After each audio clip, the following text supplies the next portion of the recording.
Kamusta mga idol? PBA update muna tayo. Arwin Santos opisyal na magre-retiro sa San Miguel franchise. Pinagbigyan na nga ng SMC ang kahilingan ni Spider-Man na mai-retire ang kanyang jersey number sa San Miguel Beermen. Ito nga ay matapos ang maraming diskusyon kung karapat-dapat ba talaga na mabigyang pugay si Santos sa kabila ng mga isyu na kinaharap niya nung naglalaro pa siya sa Beermen hanggang sa itapon siya ng koponan papuntang Northport Batanguer. Kinumpirma ni SMB Team Manager Jay Abanilla na bibigyan na nila ng jersey retirement ceremony si Santos bilang reward. Dahil nabigyan naman daw niya ang flagship ng SMC ng 9 na kampyonato sa loob ng 12 taon mga idol. Ayon pa kay Jay Abanilla, matagal na daw na pag-uusapan ang hiling ni Arwin na i-retire ang kanyang jersey number sa San Miguel. Pero mukhang matagal din nila itong pinag-isipan dahil nga sa mga isyu na kinasangkutan niya noon. Matatandaan na nakipagsuntukan sa SMB practice si Santos kay Kelly Nabong at sa import nila na si Des Wells na naging dahilan para suspendihin siya ng koponan.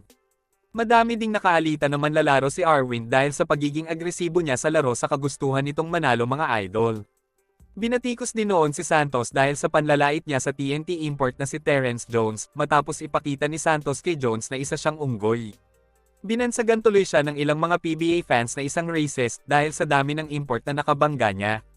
Nang tanungin naman si Team Manager Jay Abanilla kung mabibigyan pa ba ng pagkakataong makapaglaro si Santos sa SMB.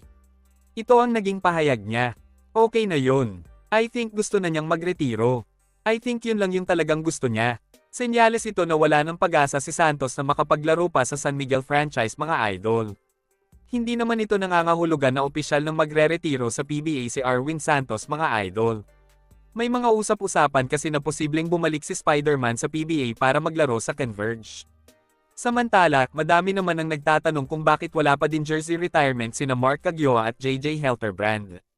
Ayon kay Ginebra head coach Tim Cone, pangarap daw niya na sabay magkaroon ng jersey retirement ang Fast and the Furious ng PBA. Ayon pa kay Tim Cone, ayaw na daw ni Caguioa na magkaroon pa ng jersey retirement ceremony dahil simpleng pagretiro lang sa liga ay ayos na daw sa kanya. Hindi naman sang-ayon si Tim Cone sa gusto ni Caguioa at umaasa pa din siya na balang araw bibigyan ng SMC ng reward ang Fast and the Furious ng PBA. Si Caguioa ay nakapagbigay ng 9 na kampyonato sa Ginebra, habang si JJ Helterbrand naman ay may 6 na kampyonato sa koponan. Parehas din silang nakasungkit ng tig-isang MVP award sa liga mga idol. Sa ngayon ay naglalaro si Helterbrand sa MPBL habang si Mark Caguioa naman ay tahimik na namumuhay ngayon sa Amerika. Hanggang dito na lang muna mga idol.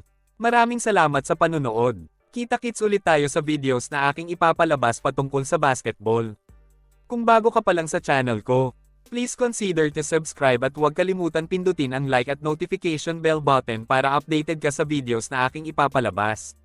Salamat mga idol!